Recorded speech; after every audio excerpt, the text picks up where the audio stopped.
Selam ey insanlar alemi ve bilimum alem. Hoş geldin kıymetli Hazirun.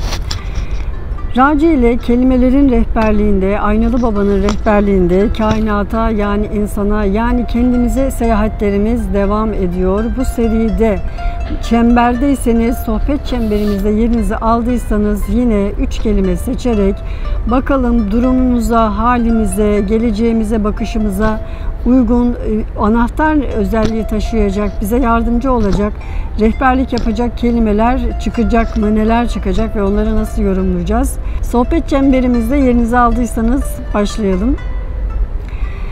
Kıymetli Hazirun, biliyorsunuz normalde 3 kelime seçip yorum yapıyoruz ve onun öncesinde ben kendi aklıma takılan veya gündemimde olan bir kelime üzerine yorum yapıyorum. Normalde imgelemekle ilgili bir şeyler anlatmak istiyordum. Uygulamasını da yapmış olduğum bazı imgeleme çalışmalarından size bahsetmek istiyorum. Bu bölümde olmayacak o. Onu bir sonraki bölümde gerçekleştiririz. Biliyorsunuz gündemde malum bir çiftin tahliye edilmesi, hatta dosyadaki bütün isimlerin tahliye edilmesi meselesi var. Hem kara para aklama hem vergi kaçırma konularında açılan bir dava, yürütülen bir soruşturma. Vergi cezaları ile ilgili cezaları olacakmış. Fakat 40 yıllık istenen bir hapis isteminden sonra tahliye edildiler. Şimdi herkes tabii ki tepkili, neden böyle oldu, adalet neden yerine getirilemiyor gibi. Ben işin biraz farklı bir tarafından bakmak istiyorum. Esasen benim en çok üzüldüğüm durum, şimdi bütün süreci bir düşünün. Yani bunun ortaya çıkışı, vergi uzmanlarının devreye girmesi, yaptıkları bütün çalışmalar, vergi teknik raporları, analizler ve emniyet teşkilatının görevli arkadaşların çalışmaları, alınan sorgulamalar, savcıların zamanları, bu çok büyük bir zaman, büyük bir emek. Şimdi ne oluyor biliyor musunuz? Yani bu sadece bu olay için değil, sonuç alınamayan, alınması gerekirken alınamayan her olayda üzülerek gördüğüm durum şu ki, onca çalışma, onca gayret, bir bakıyorsunuz hava olmuş, civa olmuş, havanda su olmuş. Yani bu şunu gösteriyor. Türkiye'deki işleyişler, Türkiye'deki emek, Türkiye'de ortaya çıkartılan iş gücünün çok verimsiz, çok düşük olduğunu ortaya çıkartıyor. Bu tabii ki her alanda böyle değil. Yani çok olumsuz konuşmalara da karşıyım. Görevi hakkıyla yapılan, görevini herkes, özellikle kamuda herkes hakkıyla yapıyor. Fakat işin başka bir tarafı var. Dolayısıyla belki kanunda yazılan sonuçlara ulaşılamıyor olabilir. Benim dediğim gibi bu ülkedeki bu işleyen, yani kamu kurumlardan oluşur, devlet kurumlardan oluşur ve kurumları insanlar yürütürler, insanlar işletirler, onları canlı halde insanlar tutarlar. Yani dolayısıyla sizin hayatınızdan bir örnek, işe gidiyorsunuz, akşama kadar bir şeyler yapıyorsunuz. Şimdi rapor istendiği zaman raporu sunuyorsunuz veya bir araştırma istendiği zaman veya bir öğretmen öğrencisine okuma yazmayı öğrettiği zaman bir mesleki sonuca ulaşmış olur ve somut bir katkı elde edilmiş olur. Demek istediğim, yani yapılan bütün bu çalışmalar, şimdi düşünün bir öğretmen öğrencisine okuma yazmayı öğretti diyelim. Ertesi gün kalktı, unuttu okuma yazmayı.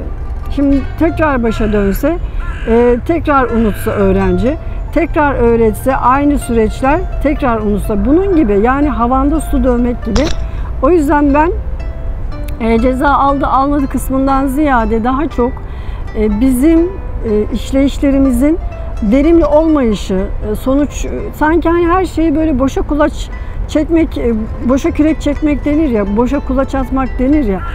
Bu algı, yani yapılan cezanın, suçun karşılığında bir ceza olmaması, yani yapılan bütün cezaların insanların yanına ceza diyorum hala, yapılan suçların yapanların yanına kar kalması veya mağduriyetlerin bir karşılığının olmaması algısı büyük bir problem, ama bana kalırsa benim açımdan bu işleyişlerin verimli olmayışı daha büyük bir problem.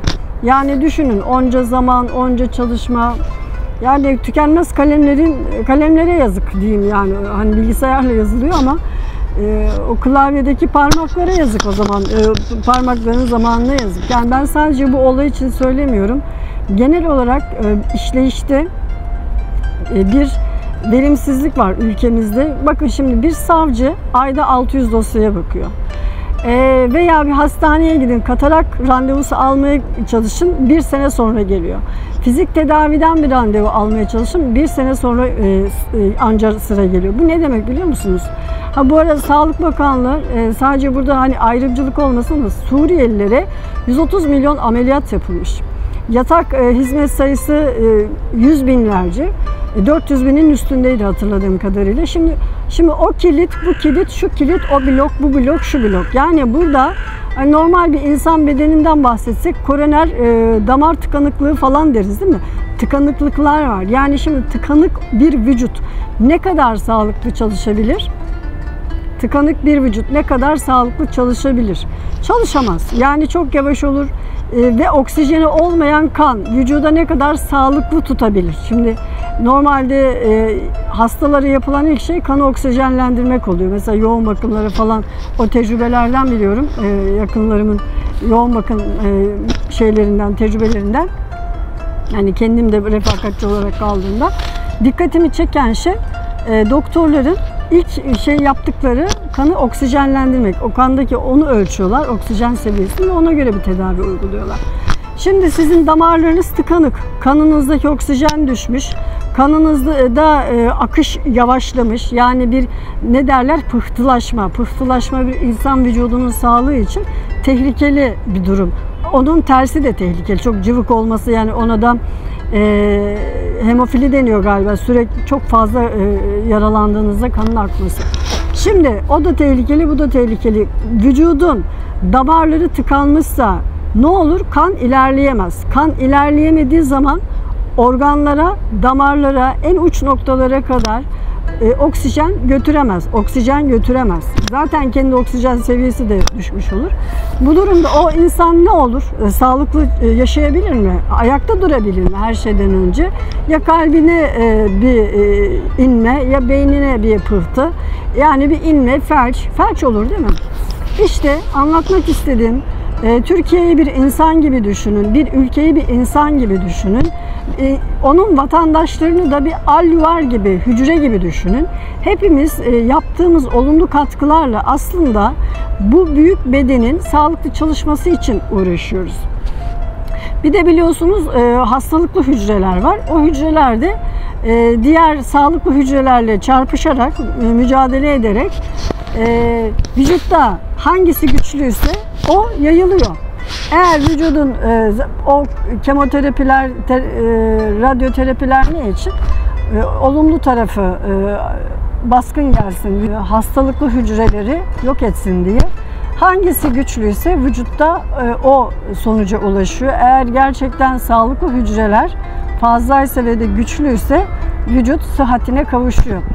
Bir ülke bir insan bedeni gibiyse ve biz bireyler olarak, biz vatandaşlar olarak ne kadar sağlıklı, hem bedensel, ruhsal, zihinsel, hem de yapmış olduğumuz davranış, ortaya koyduğumuz katkılarla ne kadar olumlu ve işe yarar ve fayda sağlar bir şekilde var olursak bulunduğumuz toplumda, ülke, yani beden o kadar sağlıklı olur, o kadar güçlü olur, o kadar da yumruğunu vurabilir. Şimdi bu sadece savunma sanayiyle ve sınırlarımızda bekleyen, sınırlarımızla mücadele eden askerlerimizle olacak bir savunma, bir sağlık durumu değil. Hepsine ben gönülden çok teşekkür ediyorum. Gerçekten emekleri ödenmez, gayretleri takdirlerin üstünde. Fakat sadece sınırları korumakla bir ülke ayakta kalmaz. Yani toprağına bir kere sahip çıkmakla ilgili bir şey. Şimdi yabancılara toprak satışı artık beka sorunu haline yavaş yavaş geldiğini basında çıkan haberlerden belki fark etmişsinizdir. Çünkü özellikle Antalya'dan sonra Afyon'da da tarım arazilerinin satıldığı konuşuluyor. Biz aslında evet sınırlarda koruyoruz ülkemizi ama içeriden de toprak gidişi var. Bu Nasrettin Hoca'nın biraz türbesine benziyor. Yani dışarıdan kapıyı kilitlemiş de pencereleri açıkmış hesabı. O yüzden burada bir kere sevgili dostlar biliyorsunuz bizim her programımızda bir kedicik geliyor. Bakınız hemen.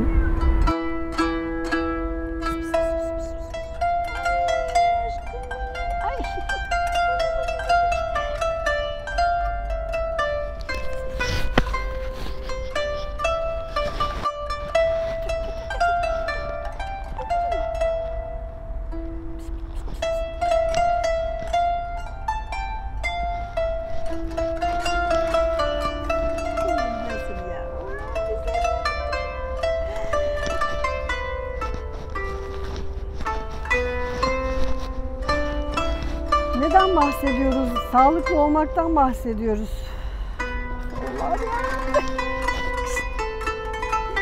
Sağlıklı olmaktan bahsediyoruz. Sence nedir sağlıklı olmak? Sen sağlıklı mısın?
Ben kedileri elleyemiyorum bu arada. Ay şunun ağacına bak ya. Keşke mama alsaydım.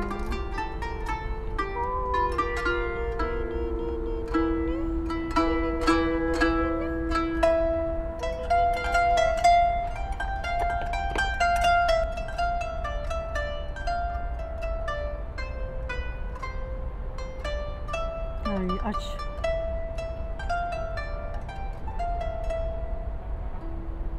Vücut bütünlüğü, vücut sağlığı, güç, kuvvet için bütün damar sistemlerinin açık olması, sağlıklı olması gerekiyor. O açıdan baktığımız zaman özellikle vergi teknik raporlarının çok detaylı olduğunu söylemek isterim. Bunları hazırlarken vergi uzmanlarının o firmanın bütün kayıtlarını, hangi firmalarla ticari iletişimde, ilişkide bulunduysa onların da bütün kayıtlarını detaylı bir şekilde inceliyorlar ve bütün bunları detaylı bir şekilde de Allah'ım yarabbim.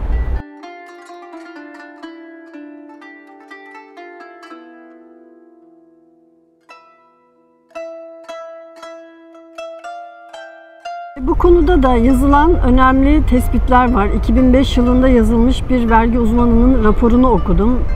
O kadar detaylı bir şekilde nitelikli dolandırıcılık olarak tanımlanan sahte fake şirket kurup onlar üzerinden sahte fatura düzenlemek konusunda çok detaylı tespit ve analizler ve çözümler vardı. 2005 yılından bahsediyorum. Şimdi o tarihten bu tarihe kadar çözülmediyse, çözülmemesi için hani bir şeyin sebepleri bilinmezse çözülmeyebilir ama ülkede sebebi bilinmeyen bir sorun var mı? Dolayısıyla bu konunun da bütün etrafıyla birlikte sorunları ortaya konmuş, neden olduğu ve nasıl bir şekilde çözüleceği konusunda gayet ortaya konmuş sağlıklı raporlar, güzel raporlar var. Benim burada değinmek istediğim bu konuda bütün süreç boyunca çalışanlar, kamu çalışanlarının harcadıkları mesai, yorgunluk, yoğunluk, emekler. Evet, şimdi gelelim 3 kelimemize. Ben bu 3 kelimeyi Türkiye'ye niyet ediyorum. Eğer uyuyorsa üstünüze alının. Sizin için de geçerliyse, sizin de işinize yarayacaksa lütfen üstünüze alının ve sözün meclisten içeridir. Ama ben Türkiye'nin bundan sonraki şu andaki durumu için ne durum tespiti, teşhis, tetkik ve sonrasında da tedavi acaba ne olabilir niyetiyle seçeceğim bu 3 kelimeyi. Bakalım bu 3 kelime bize bir şeyler söyleyecek mi? Çok merak ediyorum. Aynalı Baba ve Raci'nin kainata yapmış oldukları, alemlere yapmış oldukları ve hakikate ulaşmak için Raci'nin birçok maceraya atıldı ve büyük kainat dediğimiz insan kendine doğru aslında yapmış oluyor bütün bu seyahatleri.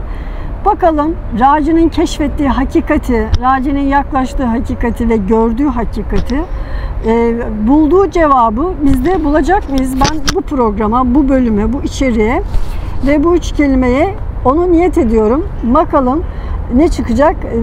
Ben de merak ettim. Hızlı yorumlarla. Evet. Yine Zerdüştlü olan sahnesi. Bu keşmekeşlik nedir? Sonu ne olacak? Vallahi de billahi de. Buyurun bakın. Bakın. Aynen şurası. Yapabiliyor muyum? Yaklaştırabiliyor muyum? Bu keşmekeşlik nedir? Sonu ne olacak? Evet, biz de onu niyet ediyoruz. Sonu ne olacak? Ne olur ya da ne yaparsak nasıl bir sonuca çıkabiliriz? Ya ben buradan aslında bunu bir soru olarak alıyorum. Keşmekeşlik ve sonu kelimelerini kabul ediyorum. 2 kelime olarak.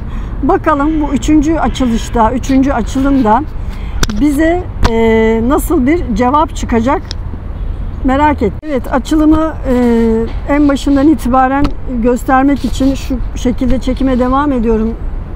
Bu keşmekeşlik nedir? Sonu ne olacak? Bunu kim soruyordu biliyor musunuz? Zerdüşt soruyordu. Kime? Raci'ye soruyordu. Şimdi bakalım. Bakalım.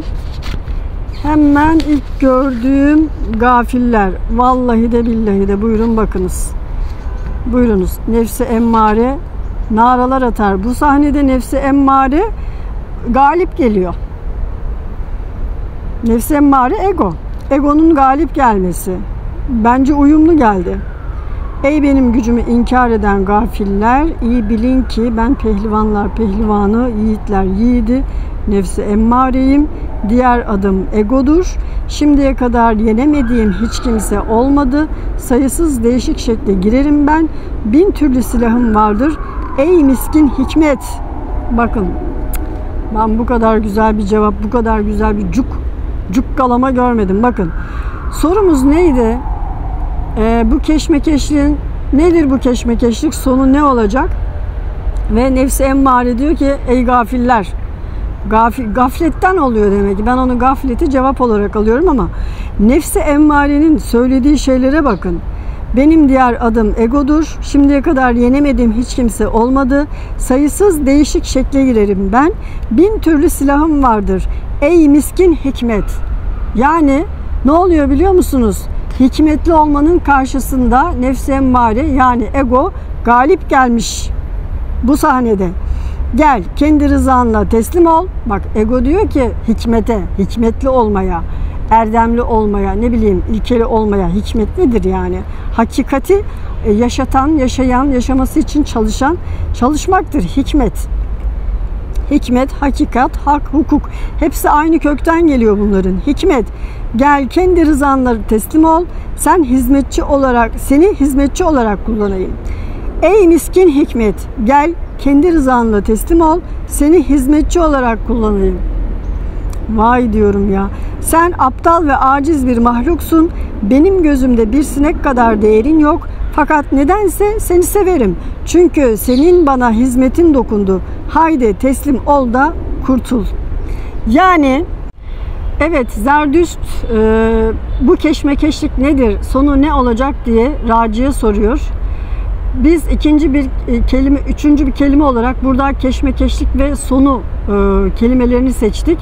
Neye niyet ettik? Türkiye'nin durumu, ülkemize niyet ettik ve dedik ki eğer uyuyorsa bu durum Sizde aynı durum, aynı çıkmaz, aynı haksızlıklar. Sizde işinize yarıyorsa, durumunuza uyuyorsa ve anahtar kelime olarak işinize yarıyorsa siz de lütfen bunları üzerinize alının dedik. Ve birinci cümlemiz bu çıktı. İkinci cümlemiz de dedik ki buna bir cevap olsun. Çektiğimiz üçüncü kelime bir cevap olsun. Ve gafiller, yani nefs-i emarenin hikmete karşı yapmış olduğu, galip geldikten sonra yapmış olduğu konuşma geldi ve burada da gafiller kelimesini seçtim. Fakat bütün replik o kadar güzel ki, bakın her şey nasıl güzel bir cevap oldu aslında. Ego diyor ki ben sayısız şekle girerim. 1000 türlü silahım vardır. Ey miskin hikmet, gel kendi rızanla teslim ol diyor. Ben artık galibim diyor. Nefsi emmare, yani egom benim üstün geldi, galip geldi ve güçlü. Sen aptalsın ve sinek kadarsın. Sinek kadar bir değerin yok senin diyor. Ama nedense seni severim diyor. Gel kendi rızanla teslim ol. Ben seni hizmetçi olarak kullanayım diyor. Hizmetçi olarak kullanmak, yani hikmetin, hakikatin hizmetçi olarak kullanılması. Bakın, aptal ve aciz bir mahluksun.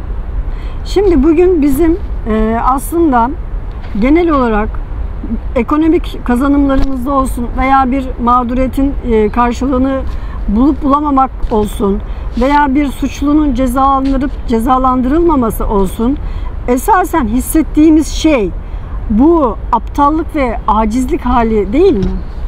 Bence bu güzel bir cevap. Yani bizim aslında tepki verdiğimiz şey aptal yerine konmak. Hikmetin bir işe yaramıyor gibi bir sonuç çıkması.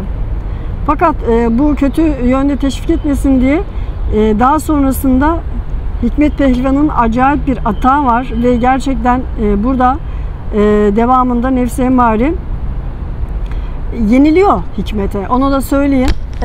Kitabın devamında eğer okumak isterseniz bu kitabı, bu sahne şahane bir sahnedir.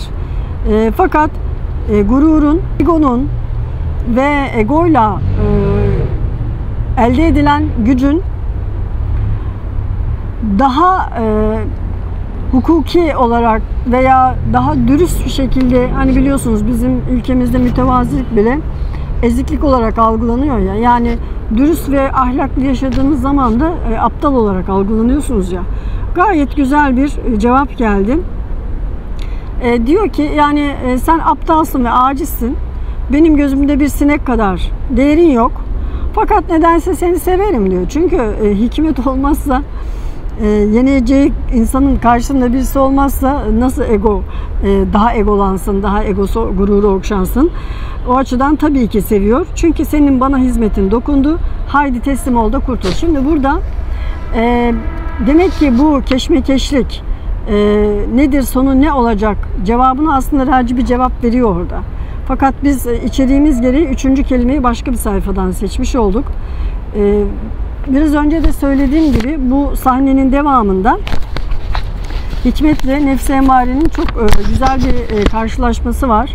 Ve gerçekten günlerce süren bir mücadeleden bahsediliyor burada. Ve Hikmet'in, spoiler söylemeyeyim, bu hepimizin, sahneyi siz kendiniz yazın sevgili kıymetli Hazırım. Sahneyi kendiniz yazın, hikayeyi kendiniz yazın. Kimin kazanmasını istiyorsunuz? Evet, kimin kazanmasını istiyorsanız onun tarafında olmalısınız ve durmalısınız ve durmalıyız. Bu bizim aptal ya da aciz ya da enayi ya da ezik, bütün bu olumsuz tanımlamalara rağmen, bunların bütün karşılığına rağmen duruşumuzu bozmadan, gerçekten inandığımız, doğru olduğundan emin olduğumuz tarafta durmalıyız. Bu sahnede Ehrimen ve Hürmüz tarafları var. Ehrimen kötü tarafı temsil ediyor, Hürmüz iyi tarafı temsil ediyor. Önemli olan esasen hangi tarafta durduğumuzla ilgilidir. Bütün bu olaylar esasen yine bizimle ilgilidir. Gerçekten bu olaylar bizim hadi canım ben de o zaman böyle yaparım deyip tamamen onu zarar ve ziyan olacak. Bakın hani yanlış hesap Bağdat'tan döner. Bu bence bütün kainatın bir matematiği vardır. İnanalım veya inanmayalım. Yanlış frekanslar yanlış yerlerden dönüyorlar. Ben buna inanırım. Önemli olan sizin bu olayların sizi nasıl etkileyeceğini, etkilemesine izin verip vermeyeceğiniz meselesidir. O onu yapmış, bu şunu yapmış, bu bunu yapmış. Hak, hukuk gün gelir bir gün mutlaka tecelli eder. Fakat siz bunca olay içinden, olumsuz olay içinden olumlu durabiliyor musunuz? Bunca negatif olay içinden pozitifte durabiliyor musunuz? Bunu kişisel hayatlarımıza da adapte edelim. Size yapılan iftira olur, hakkınıza söylenen yalan olur veya hakkınız yeniyor olur. Ne bileyim, hak etmediğiniz bir davranış olur. Karşı taraftan bir fitne, fesat, kıskançlık, haset, birçok şeyi negatif olarak görüyor olabilirsiniz. Peki önemli olan, siz de onlar gibi mi olacaksınız? Yoksa siz duruşunuzu koruyacak mısınız? İşte bütün mesele bu sevgili dostlar. Dolayısıyla Zerdüşt'ün aslında cevabı da söyledim. Zerdüşt'ün sorduğu soruya Raci'nin verdiği cevabı da aslında söylemiş oldum. Zerdüşt diyor ki bu keşmekeşlik nedir? Sonu ne olacak? Ve bize geliyor egonun, nefs-i emarenin ey gafil, ey sinek, sen sinek gibi bile kadar değilsin, ey aciz, aptal deyişi gafil kelimesi ilk seçtik. Böyle bir cevap çıkıyor. Yani gaflet içinde olur isek, biz umursamaz olur isek, bananeci olur isek, gaflet ve delalet içinde ve tembellik içinde olursak emin olun şikayet ettiğimiz şeylerin 10 katıyla yeniden karşılaşırız. Hukukta şöyle bir şey vardır. Bunu da çok sağlam bir icra iflas hukukçusundan, profesör bir hukukçudan eğitimde söylediği bir cümleydi. Yani icra iflas eğitimi alıyorduk. Orada dedi ki siz takip ederseniz hukuk vardır dedi. Siz hakkınızı ararsanız hukuk vardır. Takipçi olmazsanız dedi hukuk çalışmaz. Hukuk size işlemez. Vallahi şahane bir cümle. Çünkü benim de o zamanlar teliflerle ilgili davalarım olmuştu. Geçmişte kalmıştı ama hala içimden çıkamamıştım. Onları anlattım. Biraz onlarla ilgili. Ben bazılarında takipçi olmamışım. Bazılarında hukuki haklarımı tam böyle peşinden gidememişim. Onu fark ettim. Bu çok güzel bir cümle. Hukuku illa mahkeme ve böyle büyük olaylar falan düşünmeyin. Kendi hukukunuz açısından da takipçisi olursanız, peşinden giderseniz hukuk sizin için vardır. Kıymetli Hazirun, ben güzel bir içerik olduğunu ve sizin de işinize yarayacağını düşünüyorum. Benim gerçekten içime sindi bu açılım. Sizin de işinize yarayacağını düşünüyorum. Bir sonraki sohbet çemberimizde lütfen şimdiden yerinizi ayırtın. Görüşmek üzere.